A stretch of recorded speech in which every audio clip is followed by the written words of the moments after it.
Hop. Bonjour Fabrice, je suis super contente de t'avoir avec moi aujourd'hui et merci déjà en tout cas de m'octroyer ce temps pour une interview pour le podcast Divergent. Je me réjouis en tout cas comme ça de pouvoir te mettre en lumière à travers le podcast parce que voilà, tu fais partie de ces personnes qui m'inspirent aussi, donc pourquoi Wow. goûter son plaisir. Écoute, non, c'est moi qui te remercie d'avoir pensé d'abord à moi. Et waouh, mais quelle belle entrée, je veux dire. Écoute, Ah, tant qu'à faire, hein. c'est un Et grand plaisir. justement, pour les personnes, tu vois, qui te connaîtraient pas, parce que moi, j'ai déjà, tu vois, ma perception de ce que tu fais, de qui tu es, et ce n'est qu'une infime perception. Donc, c'est pour ça que je voulais qu'on prenne ce temps aujourd'hui. Comment est-ce que tu te présenterais aux personnes qui te découvrent et qui te connaissent pas? Alors, tu vois, on pose souvent cette question-là et on parle du pitch parfait et tout, tu vois. Mais j'ai envie de le faire différemment avec toi. J'ai envie de te dire simplement si je me présente, ben, j'ai envie de me présenter en tant qu'humain. Je suis un humain avec un cœur énorme et des convictions. Hmm. Et je pense qu'on met beaucoup l'humain de côté dans cette vie. Et il est temps de le remettre au premier plan. Il est temps de Hmm. remettre l'humain au premier plan, l'amour de soi.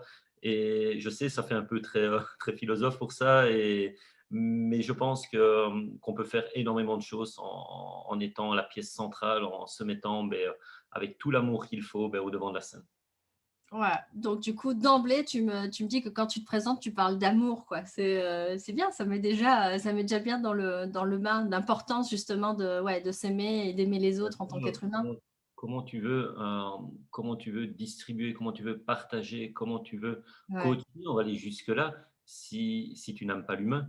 Hmm. Et avant d'aimer l'humain, est-ce que tu t'aimes toi vraiment, tu vois? Est-ce que je parle vraiment, car je l'ai fait pendant des années, tu vois, en n'ayant Hmm. pas une bonne estime de moi, en n'ayant pas confiance en moi et en permettant de donner des conseils. Tu n'as pas le même impact lorsque Hmm. tu dégages vraiment, ce que tu proposes aux autres, tu vois? Ouais, L'impact est énorme à ce moment-là. c'est ça. C'est une question, certains parlent de vibration ou d'énergie ou de congruence. Et effectivement, j'ai aussi pu remarquer qu'on devient magnétique à partir du moment où on est ouais, vraiment authentiquement soi, quoi, finalement. Et on est authentique à partir du moment où on s'aime vraiment, c'est ça? Bien sûr, au moment, mais c'est l'amour inconditionnel, mais l'amour inconditionnel, il commence par toi. Et là, à ce moment-là, tu vas dégager une énergie, comme tu dis, tu vas dégager des vibrations et tu ne peux attirer qu'à toi que le, Hmm. que le reste du mot amour. Mmh, mmh. OK, cool. Une belle entrée en matière. Et du coup, tu vois, ma deuxième question, je me demande un petit peu ce que tu vas répondre parce que c'est justement la proposition, l'invitation un petit peu fun, c'est de dire, bah voilà, si tu étais un animal, une plante, une couleur, un symbole, une saison, enfin quelque chose d'autre, quoi que ce soit d'autre qui t'inspire, voilà, ce qui te vient, bah, tu serais quoi euh, et pourquoi? Je serais quoi? J'ai envie de te dire. J'hésite entre. Tu me parles pour un animal, c'est ça? Ouais, tu peux, entre autres, un animal ou autre Alors, chose. Vas-y, laisse-toi ça va aller. être bateau de te dire ça, mais je vois soit un loup ou, Mmh.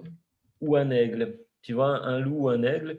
Euh, je parle du loup parce c'est un animal qui génétiquement est fait pour prendre soin du reste de la Mmh. meute et tous s'entraident, tous, toute la meute connaît vraiment ce mot fraternité. Et ils peuvent braver plein d'épreuves telles que le froid ou autre. Ils sont toujours là pour se protéger l'un l'autre. Mmh mh. Pour la bravoure, peut-être, tu vois. Mmh mh, mmh. Et je dirais un aigle pour la hauteur qu'il peut prendre par rapport aux choses. Tu vois, un aigle, je pense que c'est capital. Et d'autant plus maintenant, dans la période que l'on vit maintenant, je pense Mmh. qu'il est important de pouvoir prendre de la hauteur par rapport à tout ce qui se passe.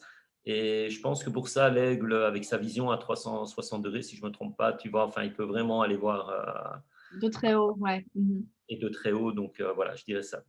Ouais, capacité à prendre du recul et le côté, protection des autres, c'est ça? Enfin, j'entends qu'il y a cette notion de lien avec la meute de loups, mais qui est prêt à voilà, qui est je vais pas pouvoir m'empêcher de dire donc qui est résilient en tant que collectif, quoi. J'aime bien ce mot-là, la Ouais, résilience. ouais, c'est On en parle tout le temps. Ouais. je c'est mon obsession. Mais il y a vraiment cette notion, ouais, ça a d'être plus fort en étant ensemble. Enfin, ça a la devise de la Belgique en même temps aussi, hein. L'union fait la force. Ouais, ouais, pour le moment, c'est plutôt la division. Mais effectivement, effectivement. OK, cool. Et du coup, je trouve ça super intéressant. Donc tu as 2 voilà, 2 animaux, je veux dire, totems là qui t'inspirent, l'aigle pour, cette capacité à prendre de la hauteur et de pouvoir, vraiment voir, ouais, une capacité à se mettre en position méta, prendre de recul et cette notion aussi d'être en lien avec d'autres. Hem, du coup, je suis curieuse, est-ce que tu peux me raconter un petit peu plus ce que tu veux de ta vie, de ton expérience de vie, de ton évolution, de ton parcours personnel? Tu commences où tu veux, tu me racontes ce que tu veux et puis tu C'est ça me que tu je veux, c'est ça que tu me ouais, demandes. ouais, c'est ça, ce que tu veux, ce que tu es prêt à nous partager de cette expérience de vie que tu as, de Je t'ai ces parlé, expériences. je t'ai parlé d'amour au départ et pour moi, c'est un point important. Euh, Ce que j'attends de cette vie, eh bien, c'est d'amour inconditionnel. Je me laisse beaucoup porter par cette vie. C'est vrai que j'adore coacher, j'adore aider mon prochain, mais surtout, j'adore faire prendre conscience à toutes ces personnes qui m'entourent que ce sont des personnes exceptionnelles. Mmh. Nous avons tous un potentiel exceptionnel en nous. Et nous nous laissons au fur et à mesure bien, des années, au fur et à mesure des événements que nous traversons, eh bien, nous mettons des couches au-dessus de nous qui renferment ce potentiel, qui renferment cette énergie. Et pour beaucoup d'entre nous, nous nous éteignons. Nous ne sommes plus nous-mêmes et nous cherchons, on se cherche en fait continuellement. Et si je peux, par mon coaching, par mes conférences ou autre, bien, faire ressortir, faire jaillir, tu vois, cette lumière de potentiel, cette ouverture, cette brèche, et dire, waouh, effectivement, tu vois, j'ai quelque chose en moi, je peux vraiment développer ça, et il ne tient qu'à moi de le faire, en fait. Mmh Il faut, mh. des fois, tu sais, il faut pas grand-chose, il faut un mot, des fois un bonjour même.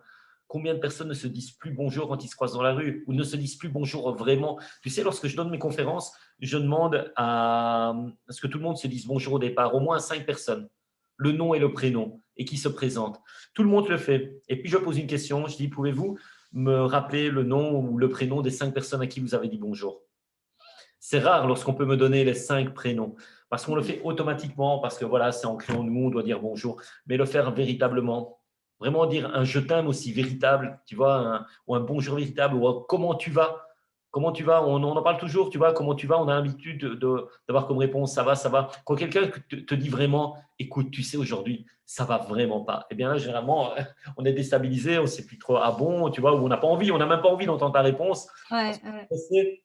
Tu vois, donc c'est ça. Si je peux faire vraiment jaillir ce potentiel de lumière qui est en chacun, ben, je pense que le monde peut vraiment. C'est Mmh mh. c'est- c'est un peu une mission de vie, en fait, tu vois, que ouais, Et le c'est monde et doit c'est trouver intéressant parce que du coup, je me pose la question, tu vois, de savoir qu'est-ce qui t'a donné cette, c'est quoi ton déclic à toi qui a fait que, bah, à un moment donné, tu vois, tu parlais au tout début aussi de cette notion de manque de confiance, d'estime de soi et cetera et qu'est-ce qui du coup t'a donné envie de devenir, j'ai envie de dire ambassadeur, promoteur ou, de ce tout est possible et vous avez un potentiel illimité? Tu sais, on a tous, je pense que chaque coach a une histoire de vie. Et moi, je pense que la mienne, je suis fils unique Mmh mh. et j'ai vécu avec un papa alcoolique. Un Mmh. papa alcoolique et mon histoire de vie, ben, je l'ai vécue seul. Je l'ai vécue sans un amour paternel, sans un je t'aime, sans un je suis fier de toi. Et tu sais, à entendre tu termineras à l'usine ou tu es un bon à rien. À un Mmh. moment, tu vois, quand on vient te dire, quand on te sort de là, quand j'ai rencontré un patron, un père spirituel qui dit, mais tu sais, tu es quelqu'un d'exceptionnel et que je vois après le parcours que je peux faire cette phrase-là. Et quand on te dit, tu es quelqu'un d'exceptionnel, mais tu dis, waouh, c'est de moi qu'on parle. Mmh. Cette personne-là, non, c'est pas possible, c'est pas moi, tu vois. Mais waouh, c'est tout simplement fabuleux. Et donc, prendre vraiment cette histoire de vie et la transformer au positif, parce que maintenant, c'est grâce à ce papa-là que j'ai aimé, que j'adore. C'est grâce à ce papa-là que j'ai cette empathie énorme Mhm. et cet altruisme énorme. C'est grâce à lui. C'est grâce à lui que je dis à mes enfants tous les soirs que je les aime, que je suis fier d'eux. Tu vois, donc, c'est pouvoir aller chercher ce qui nous a fait défaut, ce qui nous a bloqué dans la vie et pouvoir le transformer en énergie, mais une énergie débordante, positive, et pouvoir vraiment déployer ses ailes. Ça fait Ouais. peut-être bateau, mais lorsque tu es en coaching et que tu vois vraiment l'impact que tu peux avoir, rien qu'en faisant mais jaillir un brin de lumière, je ne sais pas si ça se dit, mais vraiment ces petites lueurs Une étincelle, ouais. Mhm. ou une étincelle, une lueur, tu arrives vraiment à ouvrir Mm. cette brèche-là, Ouais. euh, il y a des miracles qui peuvent se produire. Nous sommes tous les mêmes, hein, tu vois, nous sommes tous humains, on est tous composés de la même manière. Et pourquoi autant de différences au niveau humain? D'accord, qu'il y a de l'éducation, d'accord, qu'il y a les connaissances jouent beaucoup, mais je pense que le cœur et ce que l'on a au fond du cœur et au fond des tripes, eh bien, ça fait grandement peser la balance. Mm. C'est ça. Et toi, ce que tu aimes justement, j'entends dans ces accompagnements que tu proposes, du coup, c'est vraiment de permettre aux gens de rallumer la flamme, c'est ça, de leur potentiel. Bien sûr, tu vois, beh, comme beaucoup, de lever des blocages, mais surtout d'aller chercher en eux cette énergie nécessaire pour Mm. allumer vraiment cette flamme et de maintenir ce feu à Mm. température, euh, à température ambiante, tu vois, pour ne pas non plus s'embraser et vraiment continuer sur cette lancée, mais aller chercher au fond d'eux cette énergie, qu'elle soit spirituelle, physique, mentale, bref, travailler vraiment cette énergie. Et du coup, comment tu fais aujourd'hui concrètement, enfin, ou qu'est-ce que tu fais aujourd'hui concrètement pour tendre vers, pour contribuer à cet idéal que tu as de pouvoir permettre à des personnes de révéler leur potentiel, justement? En coaching, tu parles de ce que je fais concrètement? Mhm. Ce D'accord. que tu fais concrètement au jour d'aujourd'hui, que ce soit en coaching ou peut-être que c'est même en dehors du coaching, tu vois, ce truc de permettre à des personnes de prendre conscience qu'ils ont de la valeur et qu'ils sont exceptionnels. Te- Tu, tu écoutes, tu parles et tu donnes beaucoup. Je pense Mm. que le fait de donner est une des clés. Donner du temps aux autres, donner de l'écoute. Euh, c'est bête, hein, mais allez, le fait de... Je m'occupe d'associations également. Mm. Et là, j'offre du temps, mais juste un mot ou une parole, on en revient sur ça, mais le fait de laisser s'exprimer certaines personnes, des fois, le coaching, c'est tout simple en fait. Pouvoir coacher quelqu'un, c'est savoir simplement écouter, c'est savoir seulement écouter. Et puis, bien, on a fait bien sûr PNL ensemble. Et une fois que tu arrives à écouter et à mettre le doigt sur l'élément déclencheur, dans sa stratégie à lui, qu'elle soit de sabotage ou autre, quand tu arrives à mettre le doigt dessus, le reste, c'est tout simple. C'est tout simple. Et je pense que c'est une des vertus d'un coach aujourd'hui, ou même de l'humain, c'est l'écoute. Mm. Mhm. Et ça me rappelle un peu aussi, je sais plus, j'avais vu ça, mais je crois que c'est un livre que j'ai dû lire à un moment donné qui s'appelait L'espèce fabulatrice. Donc l'être humain, en fait, on a toujours été, enfin, depuis la nuit des temps, à se raconter des histoires autour du feu. Et c'était comme ça qu'on passait finalement les moments de sagesse où, voilà, où on s'échangeait, on s'écoutait, comme tu dis. Tu parlais vraiment ce truc de cette capacité d'écouter pour guérir. Bah, les psys font ça aussi. C'est cette capacité, et avec souvent les parents, avec leurs enfants, maintenant qu'on est beaucoup avec tout l'apport des neurosciences, etc., où on est dans cette écoute bienveillante dont on parle tout le temps. Mhm. Finalement, être coach, c'est être humain. C'est être dans cette capacité d'écoute, c'est ça? Bien sûr, on voit beaucoup de coachs pour le moment et c'est vrai qu'on a une image de la personne parfaite, de la personne à qui tout réussit, qui est mariée depuis X années avec la même personne. Et j'adore parce que je les suis aussi, mais ça peut faire peur également à certaines personnes à se dire, mais moi je Mm. suis pas comme ça. Mm. Certains coachs, tu vois, mais attends, moi je suis divorcé, j'ai pas connu ça. Attends, moi j'ai eu des mères dans ma vie, et je pense que en tant que personne, je pense que je suis quelqu'un qui a merdé peut-être même plus que les autres dans sa vie. Mm, J'ai ouais, mhm. merdé dans ma vie à tous les niveaux. Si je t'explique ma vie, je veux dire, non, toi tu as fait ça, tu as eu ça, tu as eu ça, mais bien sûr, j'ai merdé dans ma vie. Et donc, avoir cette image du coach parfait, je pense qu'aujourd'hui, il, il faut l'enrayer en fait. Il Mm. faut enlever cette image-là de celui à qui tout réussit, qui gagne des milliers d'euros, qui vit dans la plus belle maison en bord de mer et tout. Bien sûr qu'il y en a, et c'est une conséquence peut-être, mais l'image qui en ressort, je pense que c'est une image beaucoup plus humaine qu'il va avoir, d'une personne surtout qui sait peut-être ramasser également, et qui peut montrer que l'erreur est humaine et que c'est un apprentissage. Mm, mm, mm. Et ouais, et avec cette notion effectivement de, enfin, il y a un peu, après je sais pas si c'est que dans le coaching, mais effectivement cette notion de réussite qui finalement est très, j'ai un peu l'impression que c'est une sorte de projection de l'idéal voilà, de la belle villa, comme tu dis, le couple parfait, avec les enfants parfaits, avec le chien parfait, Oui, voilà.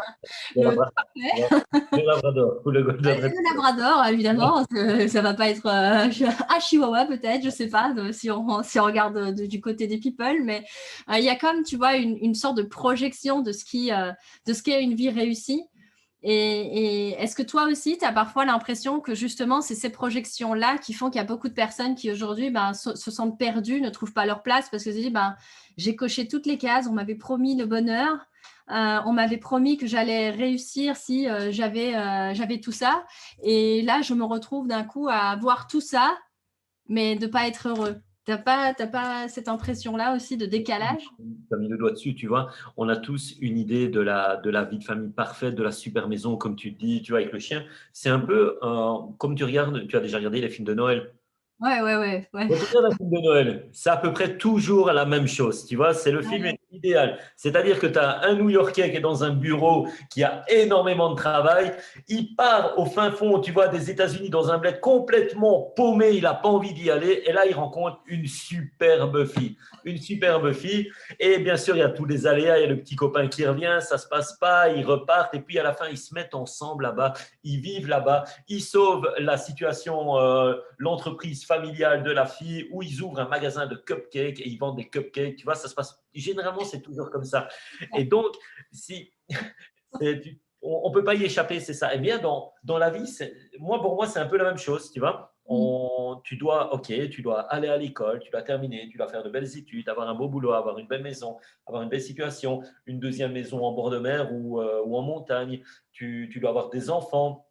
Et bref, tu es dans un carcan comme ça qui est dicté. Et dès que tu en sors, ou dès que tu as l'impression d'avoir un peu perdu le train, tu vois, et d'être un peu largué, eh bien là, tu peux pour beaucoup perdre les pédales et te dire, mais non, ce que je vis, c'est pas normal, c'est pas normal.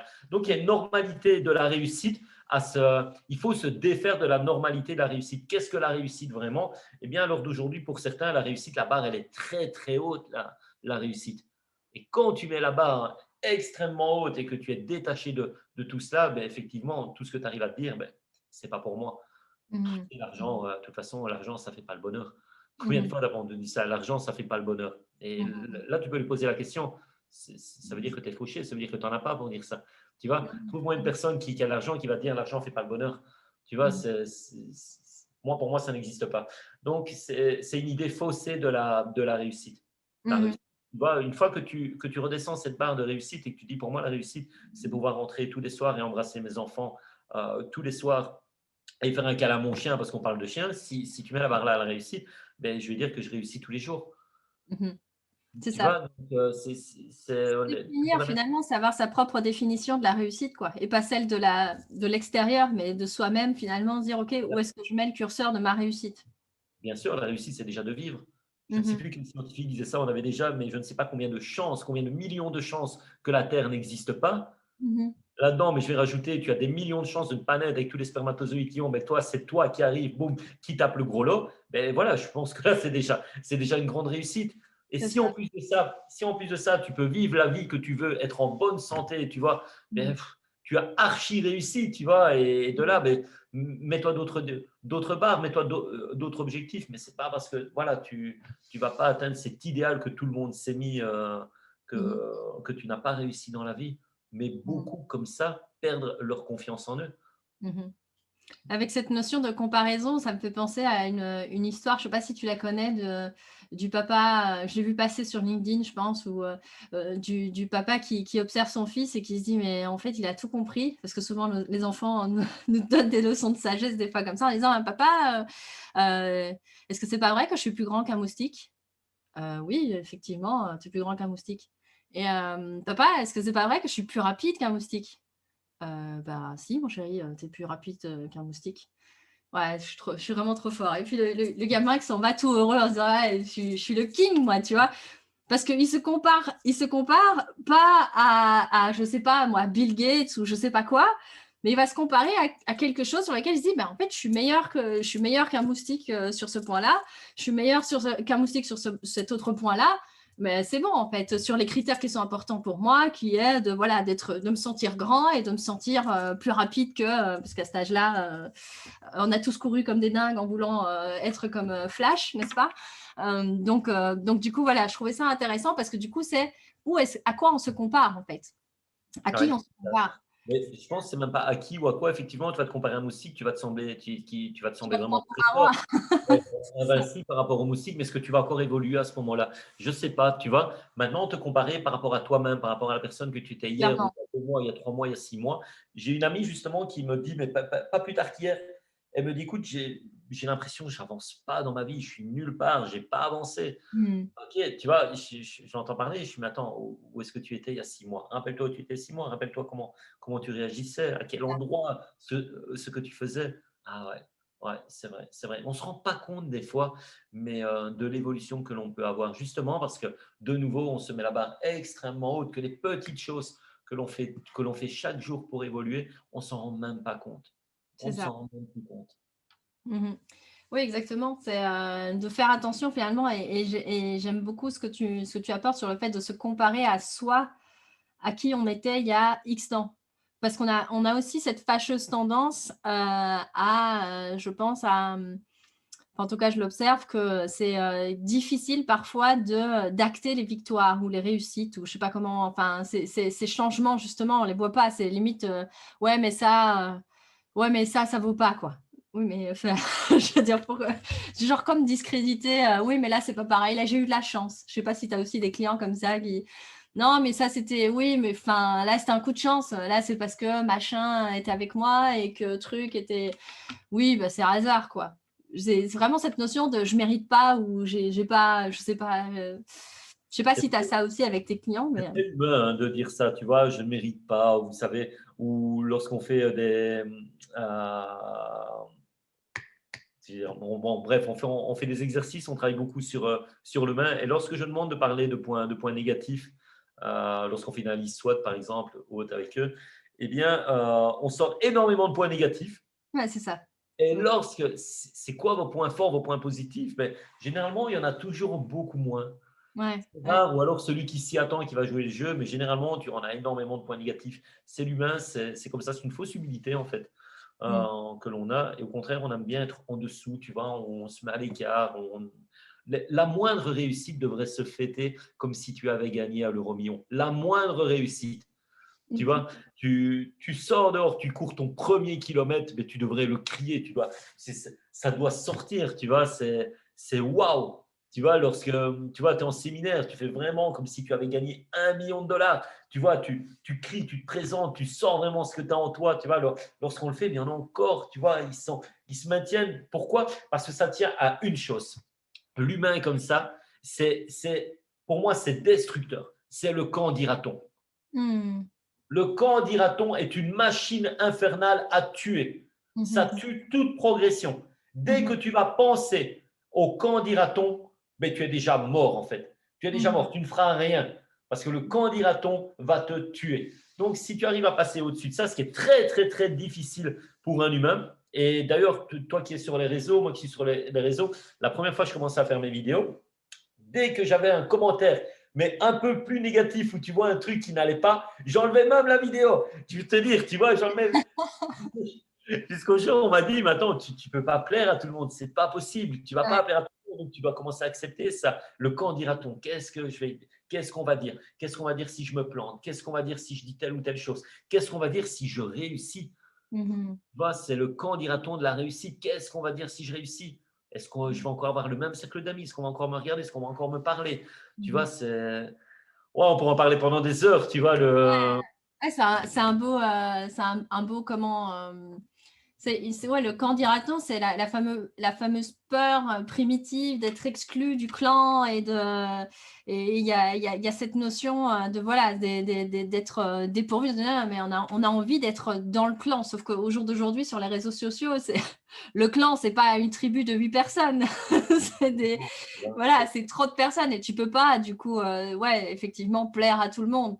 Mais c'est super intéressant ce truc là que tu me partages, donc le fait de dire ouais effectivement une critique négative et puis tu dis non mais la vidéo je l'enlève, laisse tomber, c'est bon, pardon, excusez-moi d'avoir d'avoir fauté.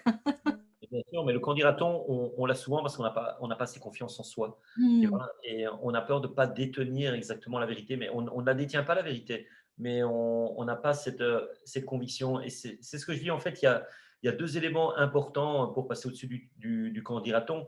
C'est le RAF, tu vois, c'est le rien à foutre. On n'a Ouais. rien à foutre de ce que disent les autres. Pourquoi? Parce que le deuxième élément, c'est parce que tu es convaincu.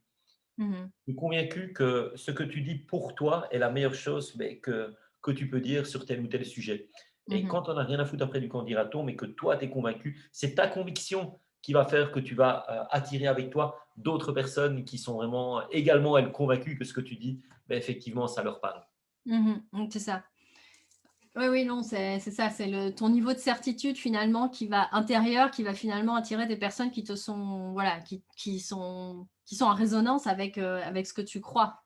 Bien sûr, combien de personnes, tu vois, avec une conviction dont au début personne ne croyait, mais c'est tellement convaincu au fond d'elle-même que ce qu'elle faisait, c'était Mm. la meilleure chose et qui maintenant, ben, on ne parle que d'elle ou voilà, dans l'histoire de l'humanité, il y en a eu, mais énormément. Mhm. Oui, Et je oui, pense tout à fait. que les plus grandes réalisations, les plus grandes choses ont été réalisées par des personnes convaincues. Mhm. Ça C'est peut ça. même aller jusque Trump, hein, tu vois, ici, dernièrement, Trump, il était convaincu, il visualisait qu'il allait être à la présidence, hein. Mhm. Mhm. Tu vois, C'est et une ça. fois qu'il a cette conviction, on peut dire tout ce qu'on veut de lui, mais c'est quelqu'un qui a de la conviction et après, il met tout en place pour y arriver. Mhm.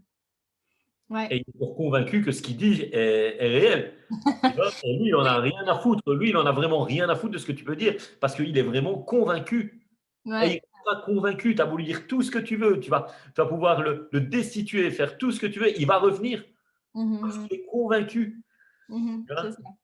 Oui, oui, non, c'est cette notion c'est presque enfin, je sais pas, on parle beaucoup de détermination et oui, à un certain seuil, c'est même une sorte quelque part, il n'y a pas d'autre option. Je crois que c'est dans sa tête ou dans la tête de quelqu'un de vraiment convaincu, c'est que c'est juste une question de temps, en fait. Mais ça va arriver. C'est cette notion de croire pour voir, quoi. Là, tu vois, et je vais même aller plus loin. On me demandait toujours, on parlait de motivation et moi, je parlais de détermination. Mmh. Et on me disait, oui, mais d'accord, c'est quoi la différence? Bref, tu peux expliquer c'est quoi la différence. Mais il y a encore une notion encore plus grande, tu vois. Et maintenant, j'en parle. Tu as la motivation, tu as la détermination et tu as la religion. Quand Mmh. ce que tu dis devient vraiment une religion à part entière pour toi, tu vois, je parle d'une religion à titre global, hein, tu Ouais, vois, ouais, ouais. Mmh. au-dessus de la détermination. Tu vois, pour toi, ce que tu dis là, waouh, c'est ta vie, quoi, tu vois, c'est autre chose, c'est la détermination. Mais Mmh. toi, c'est ta motivation, détermination et religion. Mais lorsque ce que tu préconises, ce que tu veux dire, ça devient une religion pour toi, c'est Ouais. bon. Ouais, c'est un niveau dessus, c'est comme des principes de vie, c'est ça que tu veux dire? Qu'à partir du moment où ça devient un principe, C'est beaucoup plus qu'un principe ouais. de vie, je trouve. Oui, c'est c'est vraiment, tu ouvres les yeux le matin et tu sais pourquoi tu les ouvres. Et, Mmh. et tu les fermes et tu sais pourquoi tu les fermes. Tu vois, parce que, parce que OK, tu OK. veux les rouvrir le matin. Tu vois, c'est ça, c'est bien plus qu'un principe de vie. Mmh. Du coup, je suis curieuse, Fabrice, c'est quoi ta religion? C'est quoi qui fait que tu ouvres les yeux le matin et que tu sais pourquoi tu les ouvres et que tu les fermes et tu sais pourquoi tu les fermes? C'est ça, c'est tout ce que je t'ai dit depuis tantôt. Chaque fois que je les ouvre et je vais pas faire celui qui va te dire: «Oui, je me lève du lit, je fais yes, c'est une super journée qui m'attend et tout». Non, je suis simplement, mais tu sais quoi? Heureux d'ouvrir les yeux le matin.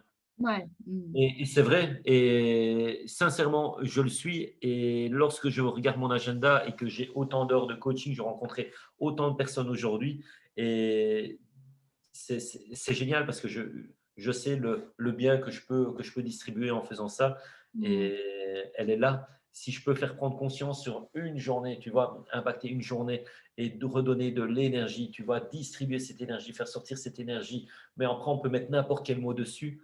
Eh bien, quand je rentre le soir et qu'on dit toujours, tu vois, tu peux trouver 3 choses sur lesquelles tu peux remercier, sur ta journée. Eh bien, ce n'est pas 3 choses, ça va être la journée complète.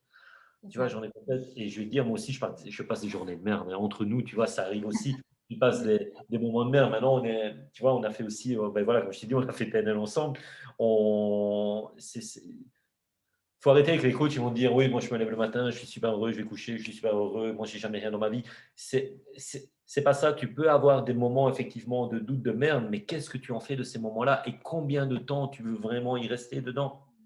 C'est ça. Et Mmh. je pense qu'il y en a beaucoup qui en parlent, ce n'est jamais l'événement qui fait, c'est toujours la réaction par rapport à cet événement C'est ça. Mmh. et c'est ça et si tu peux, faire comprendre en une journée qu'un événement, tu vois, ne peut pas perturber ta vie, c'est pas l'événement, mais cette réaction par rapport justement à cet événement. Si tu arrives à faire comprendre ça à un de tes coachs, à une personne que tu vas rencontrer et beh, voilà, ta journée, elle est faite. Ouais, c'est ça. Bah, du coup, c'est une parfaite transition parce que je voulais te proposer de dire, ben, voilà, suite à notre échange justement, pour les personnes qui nous écoutent, ce serait quoi le message clé ou la pépite de Fabrice, on va dire ça comme ça, pour leur permettre, voilà, d'avoir une prise de conscience, de se dire: «Ah mais oui, effectivement» et qui est tiré évidemment de ton expérience en tant que coach, en tant qu'être humain, comme tu disais. Ouais, ce serait quoi le message clé que tu aurais envie que les gens retiennent de cette interview, par exemple? C'est ne regrettez jamais d'être vous-même. Mmh. Parce que beaucoup de gens modélisent, la personne idéale, mais ne regrettez jamais d'être vous-même. Parce que autant il y a du négatif, il peut y avoir du négatif en vous, bien ça veut dire qu'à l'opposé de ça, de cela, il y a du positif. Mmh. C'est pas pour rien qu'on sort cette phrase qu'on dit: «C'est toujours quand on est au fond du trou qu'on remonte», tu vois? Et plus la profondeur est grande et plus la hauteur sera immense. Tu vois? Donc, une fois que tu as compris ça, il suffit juste d'ajuster les curseurs. Parce que dans chaque profondeur, il y a toujours à l'extrême opposé, une hauteur immense. Dans Mmh. chaque tristesse, plus la tristesse est profonde, il peut y avoir une joie immense derrière ça. Mmh. Dans chaque acte méchant, on va dire, tu vois, il peut y avoir un acte, mais complètement à l'opposé gentil. Le tout est de s'en rendre compte et de pouvoir naviguer. Vraiment de mettre le curseur à bon niveau à ce moment-là. Mmh mh. Mmh. OK. Et bon, le propos du podcast, c'est de divergent et de la pensée divergente. Donc, comme tu sais, la définition, en tout cas, que moi j'ai retrouvée sur Wikipédia, de la pensée divergente était justement cette capacité à avoir une sorte de processus de pensée, d'idées créatives qui émergent et qui te permettent d'avoir des solutions, voilà, des champs de possibles qui s'ouvrent à toi. Et, et comme pour moi, la divergence est aussi un des paramètres, on va dire ça comme ça, de cette capacité qu'a l'être humain de rebondir face, voilà, face à une circonstance, comme tu disais, à réagir ou à être soit en réaction, soit en action consciente, on va dire ça comme ça. Par rapport à ton expérience, à toi, de vie, quelle est ta stratégie de divergence? Qu'est-ce qui fait que, ben, dans les moments les plus durs, tu arrives comme ça à shifter et à voir des solutions qui se présentent à toi? Est-ce que tu as déjà mis de la conscience sur ouais, ta stratégie de divergent? Comment Ma tu fais? ma stratégie à moi de divergence, lorsqu'il y a un coup dur, eh bien, c'est tout simplement pouvoir se poser, mais même 15 secondes, 20 secondes, tu Mm. vois, et me dire, mais est-ce que cela vaut vraiment la peine d'être dans cet état-là? Tu vois, de prendre conscience de l'événement et de me dire, mais généralement, on amplifie toujours la réaction négative par Mm. rapport à ce qui se passe. Et je pense que si tu arrives à minimiser ça et regarder vraiment ce qui se passe, eh bien tu vas complètement changer ton état d'esprit. Est-ce qu'on en revient du coup à cette capacité de l'aigle à Prendre de la hauteur, tu prendre de vois, la prendre hauteur? de la hauteur par rapport à l'événement. Et ça, mais quand je dis 15 secondes, c'est vraiment ça, c'est le temps de deux, trois grandes inspirations. Tu Mm. vois, tu fermes les yeux, tu inspires vraiment. Mais est-ce que cette situation mérite vraiment que je me mette dans tel ou tel état? Généralement, la réponse sera non. Généralement. Après, je ne parle pas de cas beaucoup plus graves, bien sûr, euh, de la vie, tel un accident ou autre. Mais généralement, nous nous mettons dans des états. Mm. Pourquoi? Parce que c'est humain. On a toujours réagi par rapport à la peur, tu vois, et on aime se mettre dans des états comme ça, et ça remonte déjà au temps de, voilà, je suis pas historien, mais ça remonte déjà très très loin, du temps de l'époque des chasseurs-cueilleurs, je pense. Et ils activaient cette peur pour pouvoir fuir, tu vois, à Mm. ce moment-là, pour pouvoir réagir et fuir. Et donc, on amplifiait cette peur. Un coup de vent, c'était Albert Mouquet qui expliquait ça. Un coup de vent dans les buissons, et bien directement, il se levait, il partait, parce qu'il était beaucoup plus préférable de savoir qu'il n'y avait rien dans les buissons et que ce n'était que du vent, mais vivre, plutôt que de rester là et de se dire, ça va, on va minimiser, il n'y a rien, et qu'il y a un prédateur derrière et que tu te fasses bouffer. Ouais. Donc, tu vois, c'est en nous, c'est humain. Et dès qu'il y a un système. D'ailleurs, quand tu es dans les bouchons, et je ne sais pas si tu voyages assez bien, tu vois, tu dois prendre un avion, tu es dans les bouchons, et, et là, la première chose que tu te dis, putain, je vais rater mon avion. Bon, allez, c'est foutu. Et là, tu te fais un film carrément. Mais oui, je vais devoir téléphoner un tel, un tel. Et généralement, tu arrives à prendre l'avion. Tu vois. Donc, on a cette tendance à maximiser, tu vois, le négatif, À amplifier, ouais, quelque part, c'est ça. amplifier Ouais. beaucoup le négatif pour pouvoir justement réagir par rapport à cela. Mm. Et c'est ça qui pense, je pense qu'on ne saura pas faire parce que c'est en nous, mais prendre conscience, prendre le temps simplement de respirer, de se dire, allez, ok, est-ce que j'amplifie pas justement ce qui se passe maintenant? C'est ça. Une Mm. fois qu'on le fait, ben, effectivement, ouais, on peut redescendre la pression, pour beaucoup du moins. Mhm. Mais est-ce que je ne suis pas en train de surréagir par rapport aux circonstances, c'est ça? Et bien sûr, on surréagit tous. Ok, cool. Ok, ben, écoute, moi pour aujourd'hui, j'ai vraiment posé toutes mes questions de curiosité là. Pour le moment, bah, après, je sais que si j'en ai d'autres, je pourrais te les poser de toute façon en off. J'ai cette chance. Mais non, mais vraiment, j'ai vraiment beaucoup aimé ouais, cette image de cette capacité à pouvoir prendre du recul par rapport aux événements qui nous arrivent et que les circonstances finalement sont jamais que neutres et, euh, et que ce qu'on vit finalement, euh, c'est nous qui sommes aux commandes et que le temps d'une respiration suffit pour ramener un peu de calme dans de notre brouhaha intérieur. Donc vraiment, merci beaucoup pour cet apport. Je ne sais pas si tu as encore un message à la fin pour cette interview que tu aurais envie de nous proposer pour Je nos tenais auditeurs. mais à te remercier toi parce qu'on parle d'entrepreneuriat, de leadership, de tout. Tu n'arrêtes pas d'en parler, mais je trouve voilà, que tu es déjà une très belle personne parce que j'ai eu l'occasion de te connaître. Tu es une très belle personne et je trouve qu'en tant qu'entrepreneur, eh bien, tu performes et tu as de super idées. Et je suis convaincu, on parlait de conviction, mais je suis convaincu que ça va t'emmener très, très, très loin, très haut. Du moins, c'est tout le bien que je te souhaite. Ben, merci beaucoup, je suis touchée. Parce que tu vois, moi, c'est toi qui m'inspire dans ce. Voilà, tu fais partie de ces personnes voilà, qui m'inspirent dans cet entrepreneuriat. Moi, j'ai un peu l'impression d'être débutante et voilà, de tenter un peu comme ça, exploratrice dans l'âme. Hein. Après, je pense on a tous un peu ça en tant qu'entrepreneur, d'avoir cette notion de curiosité, de tester, voir qu'est-ce qui marche, qu'est-ce qui marche pas. Et puis, bah, évidemment, je vais le dire, hein, cette capacité d'être résilient face à l'adversité. J'ai pas pu m'en empêcher. Je pense, je ne veux pas dire de bêtises, mais tu sais que la résilience, à la base, c'est un principe physique. Ouais, de métal, ouais, c'est un métal ou la capacité d'un métal à revenir à son Qui s'est déformé de reprendre ouais, sa sa position, forme initiale, ouais, tout ouais, à sa fait. forme initiale. Tu vois, Ouais. donc on l'a un peu déformé. Ouais, Mais mais ça me va. L'être humain se transforme, tu vois, s'adapte, il prend des coups et puis je pense pas qu'on revienne à notre forme initiale. Ça, je pense qu'on diffère pour ça du métal. J'ai cette conviction en fait que quand on est résilient, en fait, au contraire, on va vers un mieux. C'est le propre de l'être humain d'évoluer, de progresser. Donc, bien sûr, on embellit. C'est un peu comme, tu vois, ce vase qui est cassé. Je ne sais pas, il y a une méthode chinoise, je pense que c'est chinois, dans la laquelle planète, ils je mettent de pense. la poudre d'or au C'est ça, fêlure. Et que le vase est beaucoup plus beau après que c'est ça. lorsqu'il était avant. Je trouve ça magnifique et c'est une belle métaphore pour Ouais. nous.